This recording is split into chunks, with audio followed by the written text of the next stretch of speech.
You might call it a cruel twist of fate that this morning we've chosen to talk about rest and the holy practice of taking naps.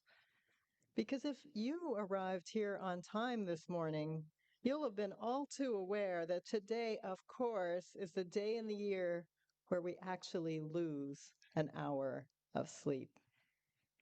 And if the world's population is divided into those for whom the days stretch out endlessly with too little to do, and those who find themselves on a relentless treadmill of endless doing, is there anyone here that resonates with? Yes, absolutely. Ministers definitely fall also into camp number 2. It's for this reason I am so glad that your co-ministers are on sabbatical right now.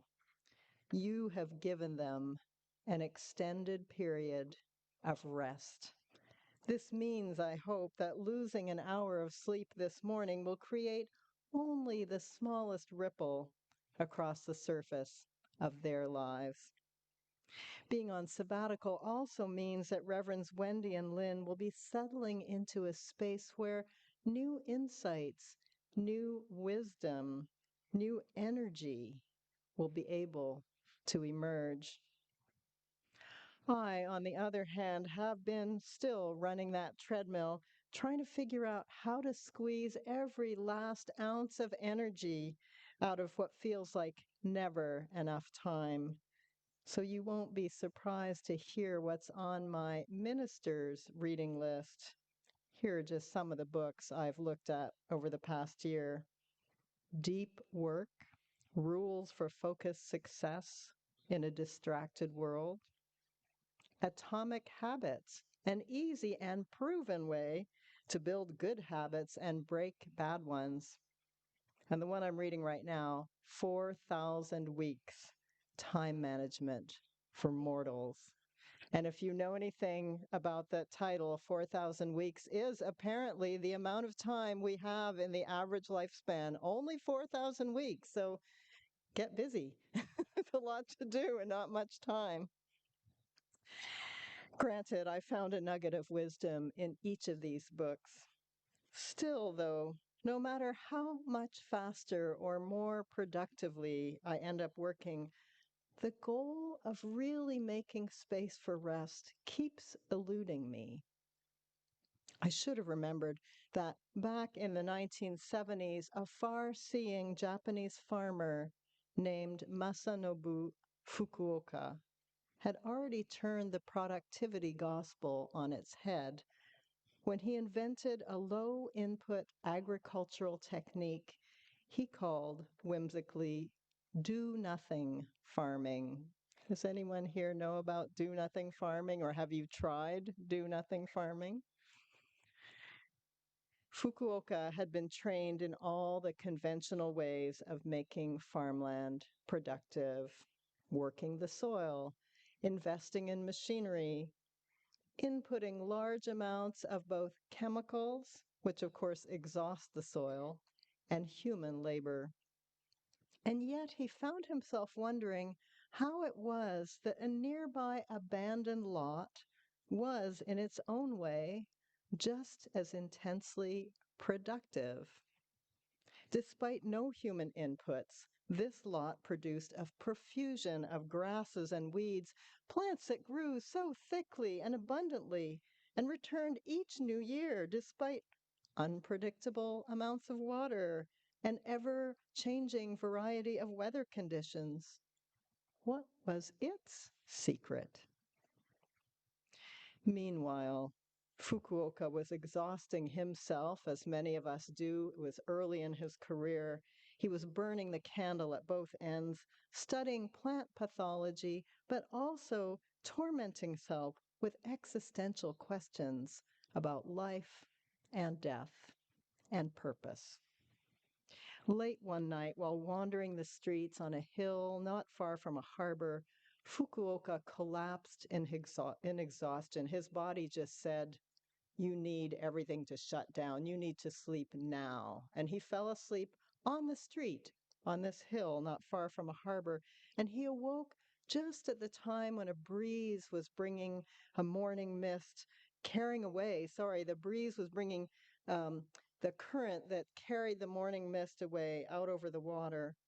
And as he lay there in that kind of half asleep, half awake state, a lone night heron soared into his view and then out of the edge of his sphere of sight.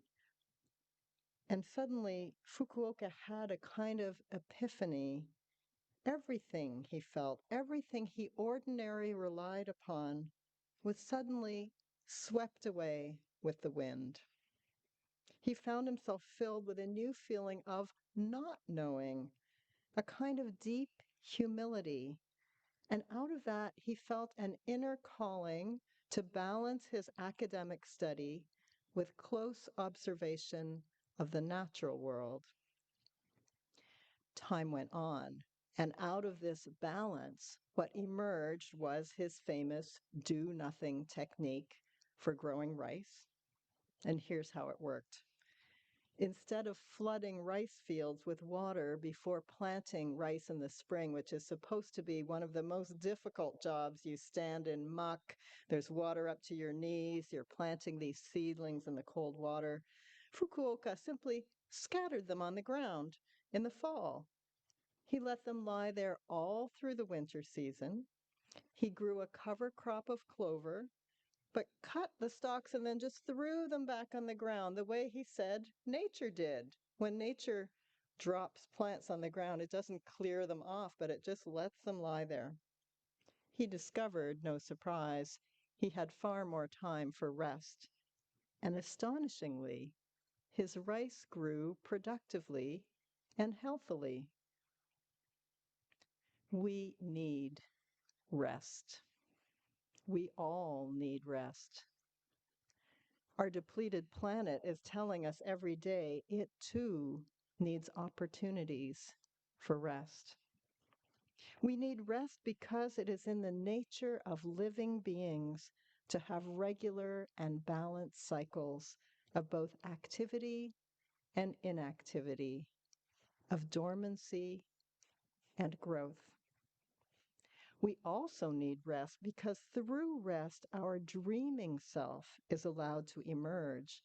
And it's from dreaming most often that new visions, new perspectives, and sometimes epiphanies are birthed. The Sabbath rituals from Jewish and Christian traditions tie deeply into this human need for rest.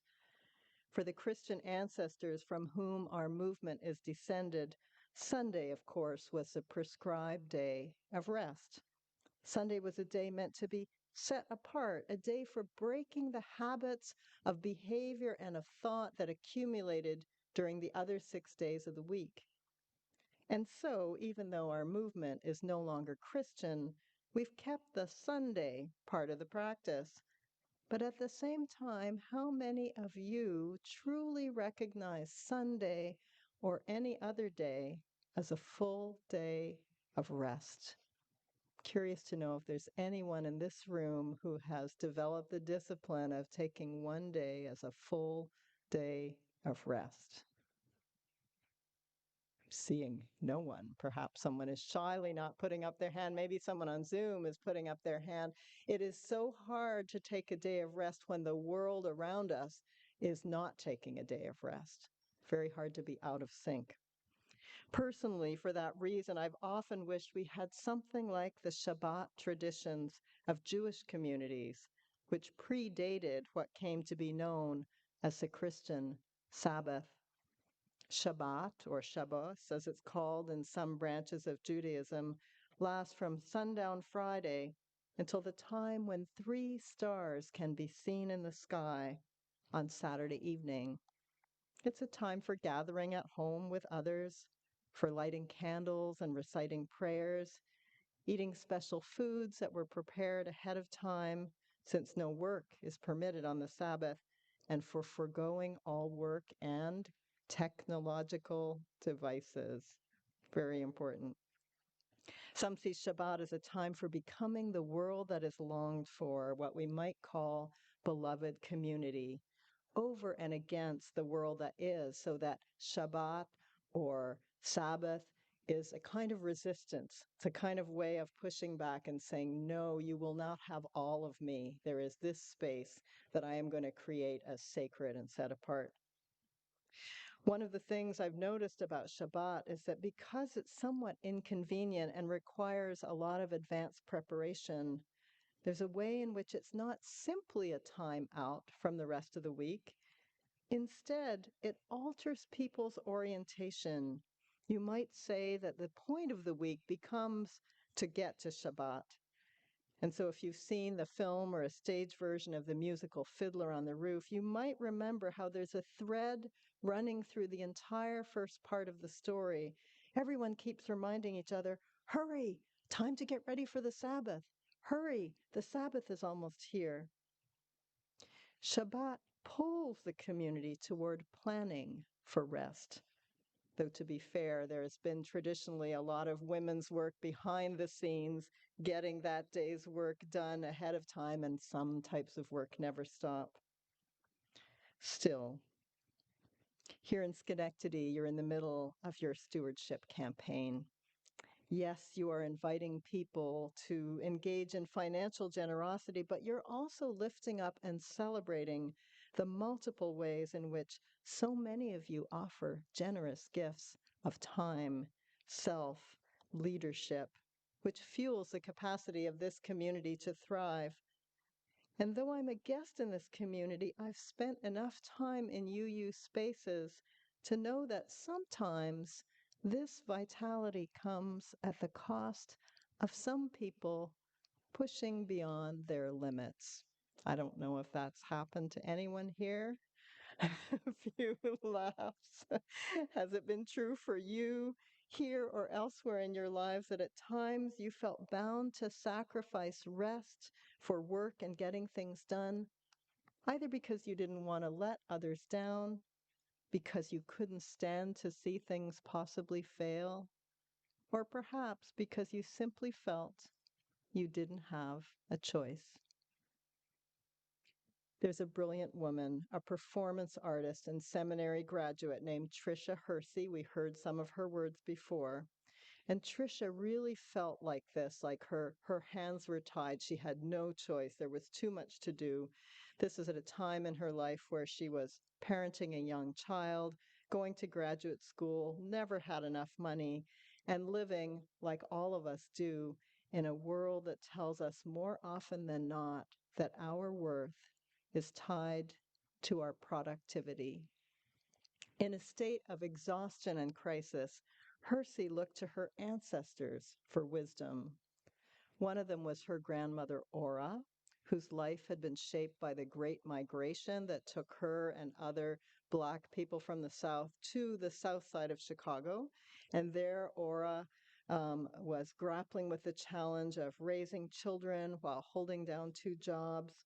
And Hersey remembered how her grandmother, no matter how busy she was, always made space for closing her eyes. And when people said, "Are you sleeping?" she said, "No, I'm not sleeping. I'm resting my eyes. I'm listening to God, and I'm listening to the universe." Hersey also looked to Harriet Tubman, who you may know had a vision of her people's freedom that came after she awoke from a dream and she saw herself flying over the landscape, and kind of gave her the impetus to say, maybe this world that feels so inescapable is not so inescapable. And dreaming took her into that place. And so, drawing on the wisdom that Hersey gained from her ancestors, she went on to found what she calls the NAP Ministry. The NAP Ministry invites all people, but especially Black people in the U.S., because Hersey argues that Black people's bodies have been those the most used to fuel the engines of capitalism. Well, the NAP Ministry invites people to gather in community and rest or even doze off on yoga mats and soft chairs in sacred, artfully designed space. Hersey calls herself the NAP Bishop, and part of her role is to curate music and permission-giving messages. Well, we need those permission-giving messages as resistance to all the messages that say, do more. Permission-giving messages that invite attendees to believe and test out the idea that resting is valuable too. And here are some of the messages put out into the world through social media and other venues. Sleep to become awake. Sleep to become awake. And rest is resistance. The NAT ministry isn't something you need to go to an event to. In the Atlanta area where Hersey currently works, the NAT ministry commissions large, awe-inspiring photos of Black people sleeping in beautiful and artful surroundings. And then they are put up on billboards and the sides of buildings so that when you go about in public space, you see these inspiring images of Black people in a state of rest. They are meant to awaken people to the reality that this too can be part of their lives. And here, just to close, are a few things that Hersey says are forms of rest. Closing your eyes for 10 minutes. Daydreaming by staring out a window. Taking regular breaks from social media. Not immediately responding to texts or emails. Can you do that? Not immediately responding. Take a little rest. Spending meditative time in nature or even in an abandoned lot. Playing a musical instrument. Making deep eye contact. And laughing intensely. I don't know what life in our hardworking UU spaces would look like if we followed Hersey's example and that of her ancestors who claimed the right to rest as an integral part of their thriving. Because part of what's magic about entering the dreamscape is not knowing exactly what will emerge. What I do know is that if we seek nourishment and balance and our inner capacity for regeneration, rest is the recipe. And so I'll end by returning to the words with which we open today's service. Here is where you can rest. Here is where you can lay down all you have carried. Here is where the healing begins. Blessed be, and may we together make it so.